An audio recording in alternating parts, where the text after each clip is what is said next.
누구나 관심 가지지 않을 수 없는 게 후임 이제 검찰총장이 누가 돼야 될 것이고 예상이 어떤 사람이고 인선의 기준이 뭐냐. 저는 검찰총장도 그렇고 오는 7월 달에 그 검찰 대규모 인사가 있을 수밖에 없어요. 예, 7월, 예. 8월 달에. 저는 두 가지 기준으로 검찰총장이나 검사 인사를 해야 된다. 첫 번째는 개방형 인사를 해야 된다. 즉 이미 많은 검사들이 물론 뭐 지금은 분열이 좀 많이 되고 있다고는 의견이 좀 많이 달라지고는 있다고는 하지만 요직에 윤석열 체제의 검찰은 그대로 박혀 있습니다. 그러면 외부에서 많이 수혈해서 검찰 출신들도 많이 있거든요. 이런 분들 중에서 이렇게 많은 분들이 개방돼야 된다라는 게 첫 번째고요. 두 번째는 검찰 절제론을 가진 분, 즉 정부의 정책적 의지를 제대로 갈 수 있느냐는 친소 관계를 중심으로 해서 검찰 인사가 있었던 게 아니냐라는 생각이 들어요. 오히려 친소 관계를 넘어서서 검찰 절제론, 수사 절제론을 가지고 있는 철학적 기반을 중심에 두고 인사를 해야 된다. 사실 조남관 차장이나 이런 분들이 친소 관계에서는 뭐 추장관과 가까웠다 이렇게 얘기를 하지만 실제로는 검찰 절제론자가 아니었기 때문에 결과적으로는 다른 입장을 윤석열 총장과 같은 입장으로 보이는 그런 입장들을 취했던 게 아닌가 싶어서 저는 검찰총장도 그렇고 이후에 7, 8월 달에 있을 검찰 인사에서도 그렇고 개방형 인사, 검찰 절제론을 철학으로 가지고 있는 분을 중심해서 검찰 인사가 이루어져야 된다. 저는 이렇게 생각해요. 이성윤, 김호수, 조남관, 그다음에 거기 한동수 이렇게 요직에 있는 분들의 이름이 거론되는데 네. 이 중에서 가장 유명한 분은 이성윤입니다. 대중적으로. 그리고 가장 대중적인 친정부 인사를 알려진 분이에요. 그럼 이분에게는 사실 좀 안타까운 얘기지만은 이분은 배제하는 것이 옳다 저는 이렇게 봅니다. 왜냐하면은 수사를 하다 보면요. 정권에 유리한 결과가 나올 수도 있고 불리한 결과가 나올 수도 있습니다. 그냥 공정한 수사를 했을 때도요. 그런데 만약에 정권에 유리한 결과가 나왔을 때 이분이 검찰총장이다 그러면은 정권이 해명하기가 쉽지 않습니다.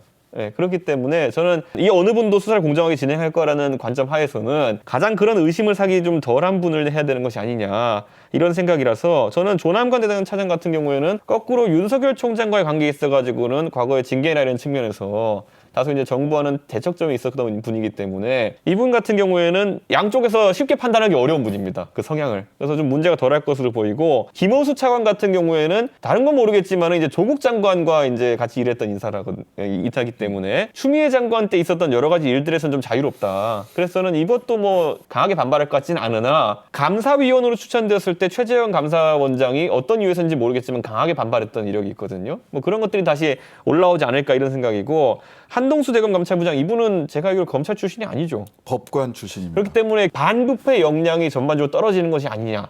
이 주장에 대한 우려는 나올 수 있을 것으로 보입니다. 이분들의 첫 이름을 들었을 때 나올 수 있는 반응을 지금 열거해드린 거거든요. 그럼 아마 정무적으로 좀 판단을 해봐야 되지 않을까 싶습니다. 정부가 특히 대통령이 오해 사지 않을 인선을 해달라 뭐 아주 상식적인 요구이기도 하고요. 그러나 또 이제 집권 하반기에 들어선 입장에서는 또다시 검찰이 뭐 청와대를 향해서 대통령에서 반기 들고 나오는 일이 이어진다면 그것도 참 어려운 일입니다. 그러니까 그렇게 가지는 않을 것 같아요. 왜냐하면 엊그제 사실 고검장 회의에서도 국회와 충분히 얘기해서 의견을 전달하겠다. 즉 대통령께서 청와대에서 이야기했던 대로 아니 의견은 있을 수 있는데 그 의견을 전달하는 것은 질서 있게 절차에 따라서 해야지 언론이랑 인터뷰하고 사표 던지는 방식으로 해서 되겠느냐라고 얘기를 했는데 어제 고검장 회의에서는 어쨌든 청와대에서 이야기했던 절차에 따라서 국회를 상대로 해서 설득하겠다라고 얘기를 했어요. 그래서 전면적으로 정부의 반기를 들고 하는 일은 그렇게 선을 넘는 일은 하지 않을 거다라고 일단 예상이 되고요. 두 번째로 말씀을 드려보자면 사실은 총장 인사만 있는 게 아니거든요. 이번에 보면 총장, 차장, 그다음에 지검장들을 어떻게 배치할 거냐에 대해서 종합적 구상이 될 겁니다. 결국 현장에서 전투를 하는 사단장들은 뭐 서울중앙지검, 남부지검, 수원지검 등 주요 지검장들이거든요. 이분들을 어떻게 할 거냐. 총장을 조금 약간 중립적이거나 또는 관리형이 된다면 차장은 굉장히 그립이 센 이런 분을 한다든지 해서 좀 종합적인 인사를 하게 될 거고 그래서 패를 총장 하나만 놓고 맞춰보는 게 아니라 총장, 차장, 지검장들까지 패를 같이 맞춰놓고 맞춰보고 있지 않을까라는 생각이 들어요. 네. 국정을 운영하는데 역시나 제일 어렵고 난감한 게 인사가 아닌가 하는 생각을 참 많이 하게 됩니다.